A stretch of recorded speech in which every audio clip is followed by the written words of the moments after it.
లోని అన్ని ఛానల్స్ ను ఆంధ్రదేశంలో ప్రసారం చేస్తున్న ఏకైక network city cable. Welcome to city cable news bulletin లో ముందుగా హెడ్లైన్స్. తిరుమలలో నాన్ వెజ్ వివాదం, భక్తుల ఆగ్రహం.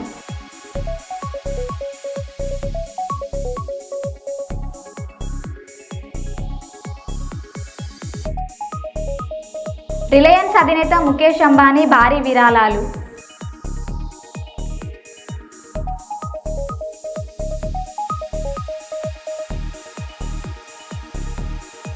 అందశ్రీ కుటుంబానికి కల్వకుంట్ల కవిత పరామర్శ.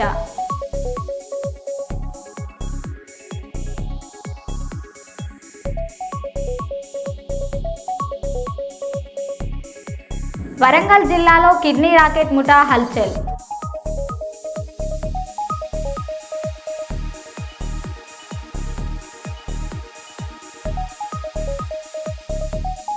నాలుగు వందే భారత్ రైళ్లను ప్రారంభించిన ప్రధాని మోదీ.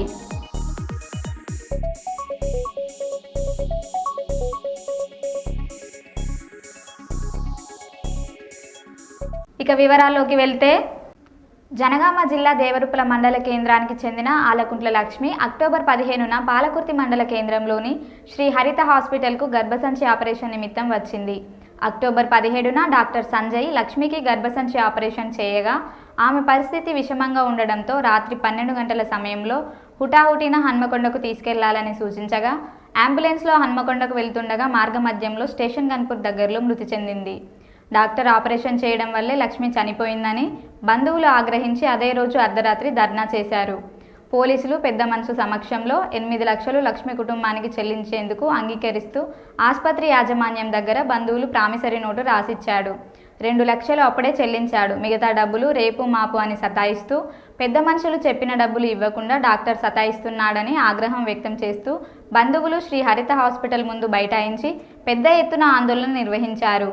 మృతురాలి భర్త ఉప్పలయ్య, నా భార్య లక్ష్మి అన్యాయంగా డాక్టర్ చంపాడని, ఒప్పుకున్న మిగతా డబ్బులు ఇవ్వడం లేదని ఆవేదన వ్యక్తం చేస్తూ డీజిల్ తాగాడు.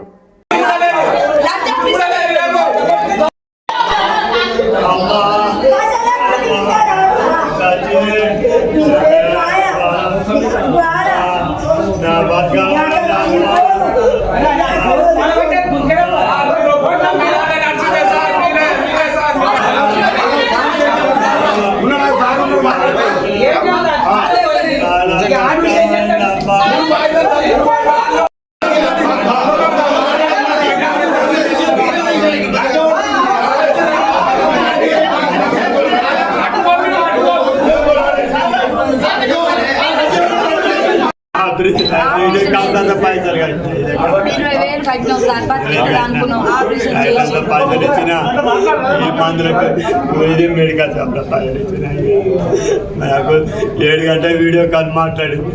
ఆ సార్ మేడం హైదరాబాద్ వాళ్ళు లేకపోయేసరికి వచ్చిన మేడం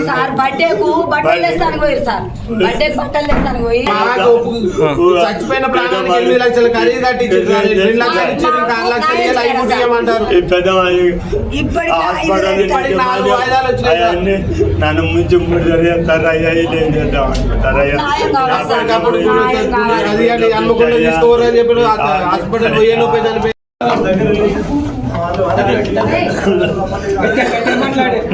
చనిపోయింది సార్ హరిత హాస్పిటల్లో. ఇప్పుడు మాకు న్యాయం చేస్తానని ఆ రోజు కానిస్టేబుల్ సార్లు అందరూ వచ్చి న్యాయం చేస్తా అన్నారు సార్. ఇప్పటికి 4 సార్లు గవర్నమెంట్ హాస్పిటల్ ఇవన్నీ తిరుగుతున్నాం, మాకు న్యాయం అయితలేదు సార్. ఎవరు ఏం చెప్తలేరు. ఈడికొచ్చిన మాట ఆడి చెప్తురు, ఆడికొచ్చిన మాట ఈడే చెప్తురు. ఈసారి ఇళ్ళనే ఉంటుండు, బయటకు వెళ్తానే నాకు సంబంధం లేదు. ఈ పైసల కోసం సంపదైతే చంపిడు మా అమ్మని. ఇప్పుడు మాకు ఏమైనా న్యాయం కావాలి, లేకపోతే మా నాన్న కూడా అగ్గిపులు వేసి ఇళ్ళనే తలగా పెడతాం సార్. మాకు ఎంతో పైసలు, మాకు పైసలు ఇస్తాడు సార్. మా పైసలు మాకు ఇస్తాడా, లేకపోతే ఆయన పానం ఇస్తాడా సార్? కత్తులతోటి చేసి తప్పులతో చూదులేసిపోతాం సార్. ఎంత కుట్లేసిపోతాం. 6 లక్షలు 8 లక్షలకు 2 లక్షలు ఇచ్చేది సార్. ఇంకా 6 లక్షలు ఇవ్వాలి. 6 లక్షలు ఇవ్వాలంటే కథలు పడుతున్నారు సార్. న్యాయం కావాలి. డబ్బులు ఇస్తారా, ప్రాణం ఇస్తారా? ఇప్పుడు 6 లక్షలు ఇప్పుడు ఏంటో పొర్రి, రేపు రారి, ఎల్లుండి రారి, 4 వాయిదాలు సార్. ఇప్పుడు ఏం లేవంటే ఇప్పుడు ఏం లేవు, మాకు సంబంధం లేదని చేతులు ఎత్తుతారా? ఇప్పుడు ఏం లేవు అంటున్నారు. మరి పానానికి పానం ఇస్తారా? మీ కాలు మొక్త పానానికి పానం ఇస్తారా? లేకపోతే మాకు న్యాయం చేస్తారా సార్? మీ దండం పెడితే మాకు ఇది ఒక్కటి కావాలి. మా నాన్న వండి పెట్టడం లేదు సార్. మా వీడియోలలో మాట్లాడలేదు సార్. మాకు తెలియదు సార్. మా నాయన బంధు కూడా అవుతుంది. గవర్నమెంట్ హాస్పిటల్ దగ్గర డెడ్ బాడీ ఆపినాక తెల్లారు అవుతుంది. తెల్లారు దాకా ఏమంటుండంటే వాళ్ళ బావ యాకు అనే వ్యక్తి, ఏ ఇల్లమ్మ బండ తండ, వాళ్ళ బావ యాకు అనే వ్యక్తి వచ్చిండు. డాక్టర్ నిలువ అంటే డాక్టర్తో మీకేం పని, నాకు భూమి లేదా, నేను ఇస్తా, నేను బాధ్యుని, మా బామ్మతో సంబంధం లేదు అని పోలీస్ స్టేషన్ మాట్లాడక తెల్లారిన కూడా 50 ఇస్తా, 20 ఇస్తా, 30 ఇస్తా అంటే మాకేం అవసరం లేదని పీనిగం తెచ్చి వేసినాక సిఐ గారు గౌరవించిన మాటకు పీనిగం తీసినాక 8 లక్షలు ఇస్తాను ఒప్పుకుండు. 8 లక్షలల్లా మేము ఏమన్నామంటే ఆ రోజు కూడా నువ్వు ఏది మాట్లాడినా మధ్యవర్తిగా నువ్వు మాట్లాడుతున్నావు, మాకు డాక్టర్ కావాలని చెప్పినావు. డాక్టర్ కావాలంటే లేదు నేనే ఉన్నా, అలా బావని నీ సొంతం. ఒక 8 గంటలల్లా 18 గంటలలో అన్నం తినిపించి పేషెంట్ నడిపించిన డాక్టరు ఇక్కడ తెలంగాణ స్టేట్ కాదు, ఇండియా లెవెల్ ఎక్కడన్నా అడుగురు. గర్భసంచి తీసిన ఆపరేషన్కు 18 గంటలలో అన్నం ఇంట్లో తినిపించి నడిపించిన డాక్టర్ ఎవడన్నా ఉందా? ఇప్పటికి కూడా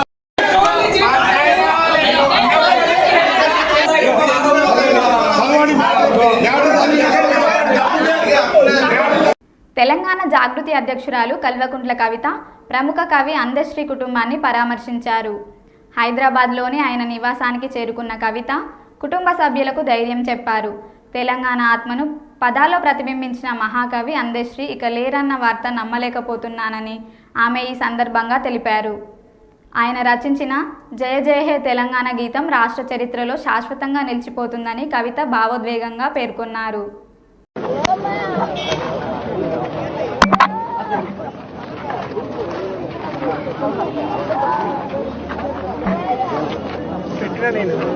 నువ్వు పెట్టినా పంపిస్తున్నా సరిపోతుంది.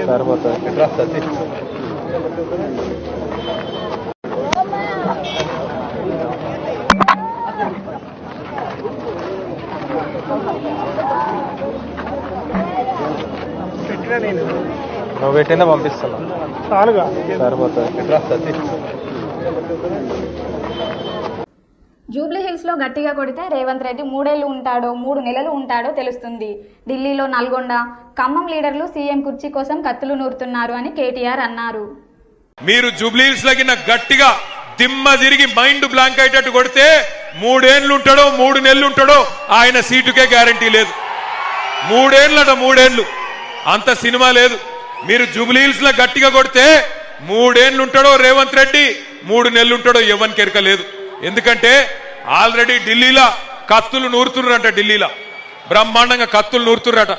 నల్లగొండోళ్ళు, ఖమ్మమోళ్ళు లీడర్లు బ్రహ్మాండంగా తయారవుతున్నారట కుర్చీ గుంజేతందుకు. అందుకే ఆ కుర్చీని మడత పెట్టి ఏం చేయాలి అర్థమైందా నేను చెప్పింది? ఒక పని చేయండి, ఎల్లుండి పోయి గట్టిగా కారు గుర్తు మీద గుద్దుతే అన్ని సెట్ అవుతాయి.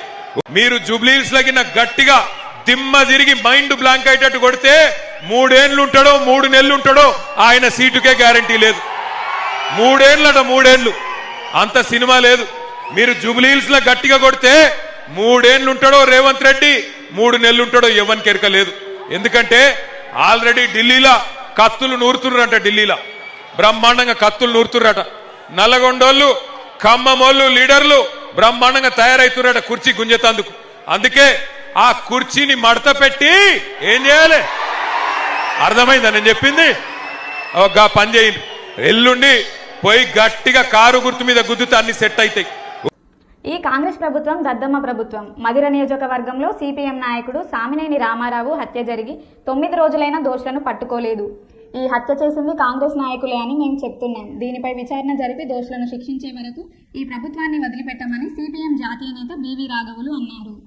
హత్య జరిగి 9 రోజులు అయినా కానీ ఈరోజు ఈ ప్రభుత్వం ఎవరు హత్య చేశారో కనిపెట్టలేనంత దద్దమ్మ ప్రభుత్వం అని చెప్పేసి నేను అడుగుతున్నాను. పోలీస్ శాఖ వారు, హోంమంత్రి వీళ్ళందరూ చెప్తుంటారు దొంగల్ని గంటలోనే పట్టుకున్నాం, దోపిడీ చేసిన వాళ్ళని రోజులోనే పట్టుకున్నాం అని చెప్పేసి రోజు పేపర్లో చెప్తుంటాను. మరి 9 రోజులైనా ఏం చేస్తున్నారు? ఈ ప్రభుత్వం ఏం చేస్తుంది, బట్టి విక్రమార్క గారు ఏం చేస్తున్నారు, CM, home minister, chief minister గారు ఏం చేస్తున్నారో రాష్ట్ర ప్రజలకి, తెలంగాణ ప్రజలకి సమాధానం చెప్పాలని చెప్పేసి నేను కోరుతున్నాను. మేము చెప్తున్నాం ఇక్కడ రాజకీయంగా హత్య జరిగింది, కాంగ్రెస్ వారే ఈ హత్యకి పాల్పడ్డారని చెప్పేసి మేము చెప్తున్నాం. కాదని చెప్పుకోవాల్సిన బాధ్యత, కాదని రుజువు చేసుకోవాల్సిన బాధ్యత మీది, ఈ గ్రామస్తులదే కాదు, ఉప ముఖ్యమంత్రిది, ముఖ్యమంత్రిది అని చెప్తున్నాం. ఇది తేలేదాకా ఈ ప్రభుత్వం మీద మేము వదిలిపెట్టం, ఈ ప్రభుత్వాన్ని తేల్చుకునేదానికి కృషి చేస్తామని చెప్పేసి. ఈ సమయంలో భారత కమ్యూనిస్ట్ పార్టీ, మార్క్సిస్టు పాలిట్ బ్యూరో ఖచ్చితంగా ఈ గ్రామ ప్రజలకి, ఈ రాష్ట్ర పార్టీకి అన్ని విధాల అండదండలుగా ఉంటాం. కాలేజ్ యాజమాన్యాల తాటతోలు తీస్తారా? తెలంగాణ విద్యార్థుల కోసం నిలబడిన వాళ్ళపైన మీ వీరంగమా? మాట తప్పింది మీరు, అందుకే వాళ్ళు కాలేజీలు బంద్ చేశారు. వీధి రౌడీలు కూడా సిగ్గుపడేలా సీఎం మాట్లాడుతున్నారు. తెలంగాణ విద్యార్థుల కోసం నిలబడిన కాలేజ్ యాజమాన్యాల తరపున మేము పోరాడుతామని జాగృతి అధ్యక్షురాలు కల్వకుంట్ల కవిత అన్నారు. ప్రత్యక్షంగా చెప్పడానికి ఇక్కడి వరకు రావడం జరిగింది. మరి మీ అందరికీ తెలుసు, ఇదివరకు నేను కౌన్సిల్లో గట్టిగా ప్రభుత్వాన్ని నిలదీస్తే ఆనాడు గౌరవ ముఖ్యమంత్రి రేవంత్ రెడ్డి గారు కౌన్సిల్లో మాట ఇచ్చిండ్రు. 2025 సంవత్సరంలో ప్రతి నెల ఖచ్చితంగా పాత బకాయిలు, కొత్త బకాయిలు అన్ని కలిపి ఫీజు రియంబర్స్మెంట్ చెల్లిస్తామని మాట ఇచ్చిండ్రు. కానీ నిన్న ముఖ్యమంత్రి రేవంత్ రెడ్డి గారు మాట్లాడిన తీరు చూస్తూ ఉంటే వీధి రౌడీలు కూడా సిగ్గుపడేటట్టుగా మాట్లాడారు. ఒక్కొక్క కాలేజీ యాజమాన్యుల్ని పట్టుకొని ఆయన తాట తీస్తాడట, తోలు తీస్తాడట. ఎందుకోసం తోలు తీస్తారు రేవంత్ రెడ్డి గారు? మనకు ఆనాడు ఆంధ్రలో వివక్ష ఉన్నప్పుడు, ఆంధ్ర ప్రభుత్వాలు ఇక్కడ ప్రభుత్వ కళాశాలలు పెట్టినప్పుడు ఇక్కడి తెలంగాణ బిడ్డలు చిన్న చిన్న గ్రూపులుగా ఏర్పడి లోన్లు తెచ్చుకొని కష్టపడి డిగ్రీ కాలేజీలు పెట్టి, ఇంజనీరింగ్ కాలేజీలు పెట్టి, జూనియర్ కాలేజీలు పెట్టి మన తెలంగాణ బిడ్డలను చదివించినందుకు మీరు తోలు తీస్తారా వాళ్ళది? ఎందుకోసం తీస్తారు? మీరు మాట తప్పినందుకు కదా ఇవాళ వాళ్ళు కాలేజీలు బంద్ పెట్టింది. మీరు ఇస్తామని చెప్పి ఇవ్వకపోతే కదా ఇవాళ వాళ్ళు కాలేజీలు బంద్ పెట్టింది. కాలేజీ యజమానులకు మేము కూడా అప్పీల్ చేసినాం, మీరు సింబాలిక్ గా 1-2 డేస్ బంద్ చేయండి, పిల్లల చదువులు ఎఫెక్ట్ పడకుండా చేయండి, మీ తరఫున కొట్లాడతామని మేము కూడా అప్పీల్ చేసినాం. మరి మీరు కాంట్రాక్టర్లకు పైసలు ఇస్తారు ఎట్లా, కాలేజీలకు పైసలు ఇయ్యారు ఎందుకు?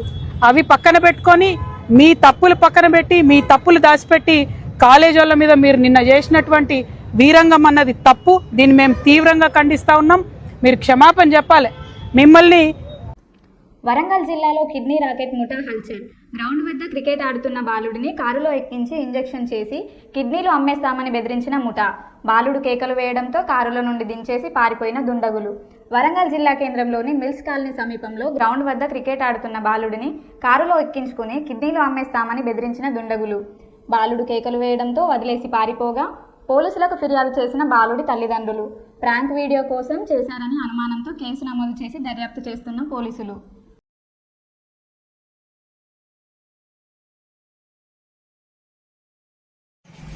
అలా చూసినావా నేను పడకపోయిన వాళ్ళు? ఏ కార్లో వచ్చిళ్ళు? ఎంతమంది వచ్చారు కార్లో? మీరెంతమంది ఉన్నారు?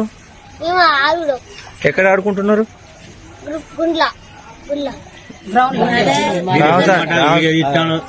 రామస్వామి గ్రౌండ్ లో ఆడుతున్నావా? ఎన్ని గంటలకు వచ్చిళ్ళు వాళ్ళు? 2 గంటల నుంచి ఎన్ని గంటలు తిప్పిళ్ళు కార్లో? ఆడుకుంటా అర్ధగంట సేపు వాళ్ళు అది తిప్పుకున్నారు. ఆ తర్వాత నా ఫ్రెండ్ ఒకరు అడిగిండు, నా ఫ్రెండ్ ఒకరు ఎక్కినప్పుడు మిగతా అందరం ఎక్కినప్పుడు నా చేపు పడ్డది డోర్లల్లా. ఆయన దిగిన ఒకడు కాళ్ళ వేయండి. వాళ్ళు ఏం చేసినా తెలియదు. ఇప్పుడు ఒక ఫ్రెండ్ కార్లోనే ఉన్నాడా? లేడు. ఇప్పుడు మళ్ళీ వదిలిపెట్టారు, మళ్ళీ మటుకు వెళ్ళు వదిలిపెట్టారు. నేను పోయినప్పుడు గుడ్డ కాంచి తిప్పింది. అందరికి వేసినట్టున్నది ఇంజక్షన్. ఒకరిని ఎక్కించుకొని దించిళ్ళు. ముగ్గురినే ఎక్కించుకున్నారు, ఇంకా ముగ్గురు ఎక్కమంటే వాళ్ళు ఎక్కలే. ఆ ముగ్గురిని మాత్రం తిప్పిళ్ళు. ఏమన్నారు మిమ్మల్ని తిప్పుకుంటే? ఏమన్నారు కార్లా? కిడ్నీ దొరికింది అని ఒక అంగులు చెప్పిండు. కిడ్నీ దొరికిందని చెప్పిండా? అంటే ఆ అవతల ఆయన ఏమన్నాడు తెలియదు కానీ మళ్ళా సరే సరే అన్నాడా? మళ్ళా దింపు పోయిండు. ఇదివరకు ఆయన ఎక్కడ మన వరంగల్ ఇక్కడ చూసినావా మీ ఇంటి దగ్గర? ఎప్పుడు చూడలే. ఉనికి ఇట్లా మెడలోంచి ఏదో చేసినట్టు ఇట్లా చూసేటప్పుడు మెడల్ ఇట్లా ఉంచిలా చెప్పు మరి. ఇక్కడ నుంచి ఇట్లా ఉంచి బుధం మంచి సుదేశిలా బొక్క కూర్చుకున్నారు. సల్లు అన్నది నీకు మత్తు ఏమన్నా వచ్చి నాకు నిద్రపోయినట్టు అనిపించిందా? ఫ్లవర్ వస్తే చూడు వాసన, ఆ వాసన వచ్చింది. ఏం వాసన? ఫ్లవర్ది. ఫ్లవర్ వాసన వచ్చిందా ఇచ్చేటప్పుడు? అదే ఆ తర్వాత మా డాడీ పడినప్పుడు సెంట్ అని చెప్పిండు. సెంట్ అని చెప్పిల్లా? ఇప్పుడు చెప్పిండు. ఇప్పుడు దింపేటప్పుడు తెప్పిల్లా? దింపినాక మిత్రమైన చూడు అప్పుడు చెప్పిండు సెంట్ అని. ఏం పేరు నీ పేరు? లక్కీ. ఎన్నో తరగతి చదువుతాను? 4వ తరగతి. ఏ స్కూలు? ఇదే స్కూల్. Government school. ఇంటి పేరు చెప్పు. మన ఇంటి పేరు చెప్పు. పేరున శ్రీశాంత్. ఎన్ని సంవత్సరాలు నీకు? 10. హైదరాబాద్లోని ఎన్టీఆర్ స్టేడియంలో జరుగుతున్న కోటి దీపోత్సవం 2025 కార్యక్రమంలో ఉప ముఖ్యమంత్రి శ్రీ బట్టి విక్రమార్క మల్లు గారి ప్రసంగం. కోటి దీపోత్సవాలు నిజంగా ఇది ఒక అద్భుతమైనటువంటి కార్యక్రమం.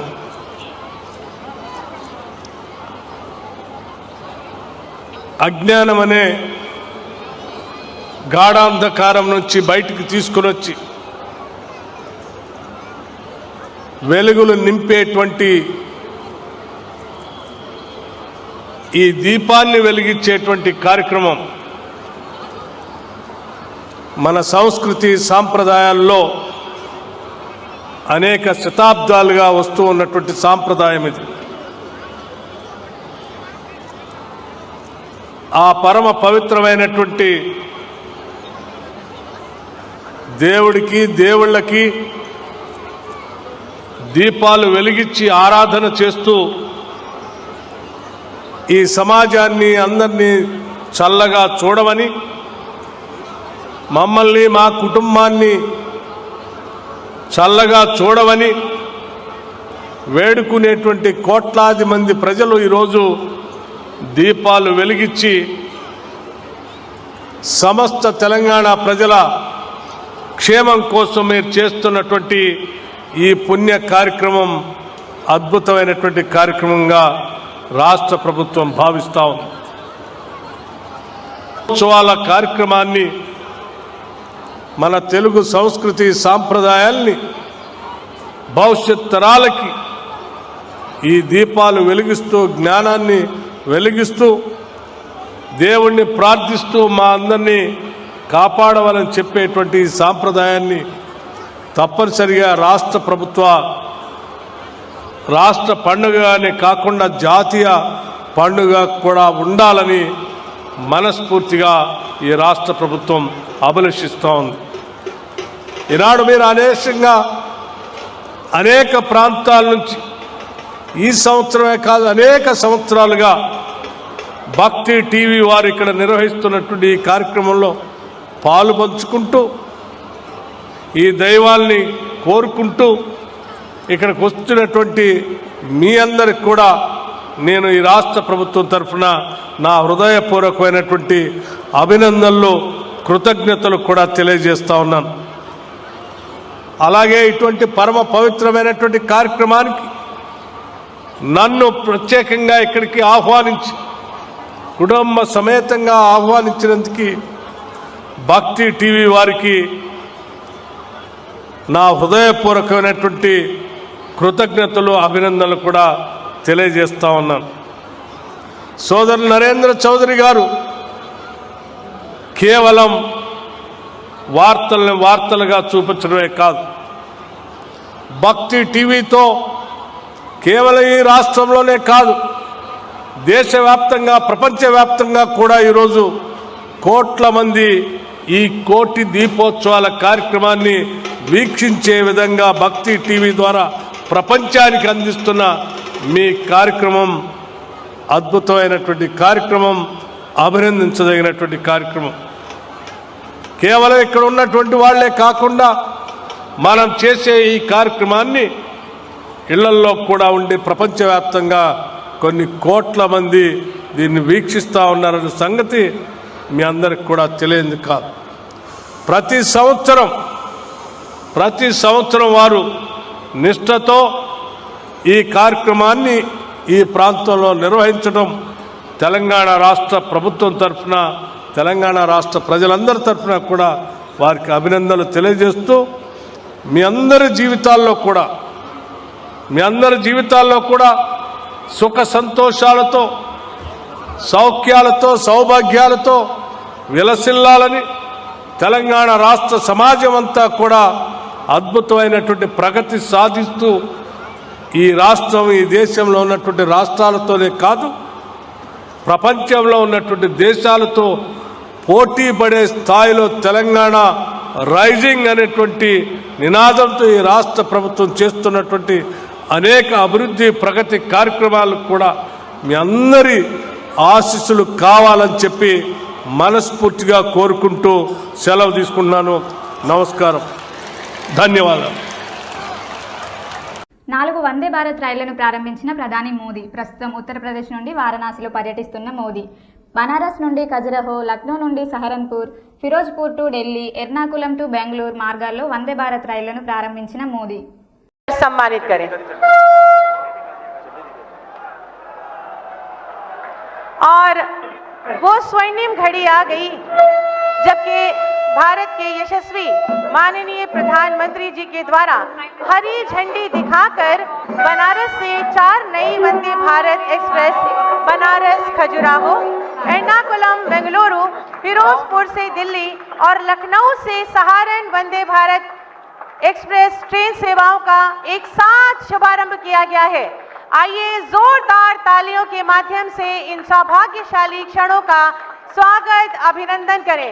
भारत माता की, भारत माता की, भारत माता की।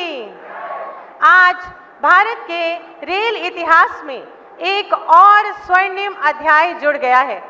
जोरदार तालियों से इन ऐतिहासिक क्षणों का अभिनंदन करें।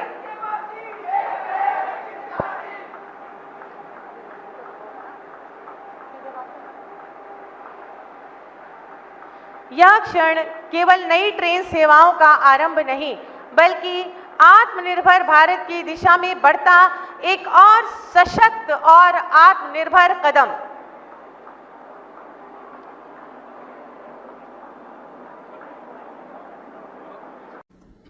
ఇక్కడున్న బెటాలియన్ పోలీసులు ఒక్కసారి ఆలోచించండి. ఎన్నికల ముందు ఏక్ పోలీస్ విధానం తెస్తామని చెప్పి పోలీసులను కూడా మోసం చేసిండు రేవంత్ రెడ్డి. మీకోసం నిరసన తెలిపిన మీ కుటుంబ సభ్యుల మీద లాఠీ చార్జ్ చేయించి మీతోటి ఉద్యోగులను 30 మందిని సస్పెండ్ చేశాడు. జూబ్లీహిల్స్ ఉప ఎన్నిక ఉంది కాబట్టి యూసఫ్గూడ బెటాలియన్ పోలీసులకు మాత్రమే పెండింగ్ ఉన్న జీతాలు వేశాడు.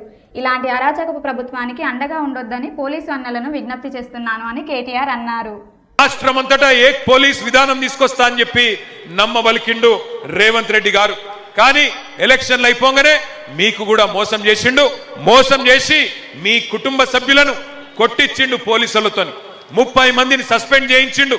ఇలా ఎలక్షన్లు ఉన్నాయి కాబట్టి యూసుఫ్ కూడా బెటాలియన్ లో ఉండే పోలీసులకు మాత్రం సంవత్సరం జీతం బాకీ ఉంటే ఆ పైసలు వేసిండు, మిగతా వాళ్ళకు మాత్రం ఇస్తలేడు. ఇట్లాంటి మనిషిని నమ్ముదామా? మా పోలీస్ అన్నలు కూడా ఆలోచించాలని నేను కోరుతా ఉన్నా. ఇక్కడికి విచ్చేసిన పోలీస్ సోదరులను కూడా నేను కోరుతున్నా. హోం గార్డులు ఉన్నారు, పోలీస్ కానిస్టేబుల్ ఉన్నారు, మీ పెద్ద పెద్ద ఐఏఎస్ ఐపీఎస్ ఆఫీసర్లు, ఇన్స్పెక్టర్లు, డిఎస్పీలు ఎటన్న పోని సాధారణ పోలీస్ అన్నలను కూడా నేను అడుగుతున్నా, ఈ దుర్మార్గపు రాజ్యాన్ని దయచేసి సమర్థించకండి. ఈ దుర్మార్గపు ప్రభుత్వాన్ని దయచేసి వారికి అండగా నిలబడకండి. మళ్ళీ కేసీఆర్ ప్రభుత్వం వస్తేనే పోలీస్ అన్నలకు కూడా న్యాయం జరుగుతుంది, గుర్తుపెట్టుకోండి అని చెప్పి నేను విజ్ఞప్తి చేస్తా ఉన్నా. సచివాలయంలో మైనారిటీ వెల్ఫేర్ పబ్లిక్ ఎంటర్ప్రైజెస్ మంత్రిగా పదవి బాధ్యతలు స్వీకరించిన అజారుద్దీన్ గారికి మర్యాదపూర్వకంగా కలిసి శుభాకాంక్షలు తెలిపిన మంత్రులు పొన్నం ప్రభాకర్, వాకిటి శ్రీహరి గారు. మంత్రి పొన్నం ప్రభాకర్ 15వ లోక్సభలో మా సహచర ఎంపీ భారత క్రికెట్ జట్టుకి నాయకత్వం వహించి తెలంగాణ రాష్ట్ర ప్రభుత్వంలో కేబినెట్ మంత్రిగా ప్రమాణ స్వీకారం చేసి ఈరోజు బాధ్యతలు స్వీకరించిన అజారుద్దీన్ గారికి అభినందనలు, శుభాకాంక్షలు. వారి రాక ద్వారా తెలంగాణలో పూర్తిస్థాయి మైనారిటీలకు సంబంధించిన అన్ని అంశాలు ప్రభుత్వ ఆకాంక్షలను అనుగుణంగా పనిచేస్తూ అన్ని రకాల వారికి న్యాయం జరుగుతుంది. ఈరోజు ఎస్సీ ఎస్టీ బీసీ మైనార్టీ భవిష్యత్కి సంబంధించి ప్రభుత్వ రాజకీయ కార్యక్రమాలు అందరం కలిసి పనిచేస్తామన్నారు. అన్ని రకాల వారికి న్యాయం జరుగుతుందని అందుకు నాయకత్వం వహించాలని సందర్భంగా కోరుతూ అజరుద్దీన్ గారికి ప్రత్యేకంగా ఈరోజు నడుస్తున్న తరం ఎస్సీ ఎస్టీ బీసీ మైనార్టీ దాని పరంగా భవిష్యత్తుకు సంబంధించినటువంటి ఒక ప్రజాస్వామ్యంలో ప్రభుత్వ కార్యక్రమాలు కానీ రాజకీయ బాధ్యతలు కానీ అన్ని కూడా రావడానికి వరకు అందరం కలిసి పనిచేస్తామని శ్రీహరి గారు నేను అజరుద్దీన్ గారు అనే మాట మనసు అజరుద్దీన్ గారికి అభినందనలు తెలియజేస్తాను.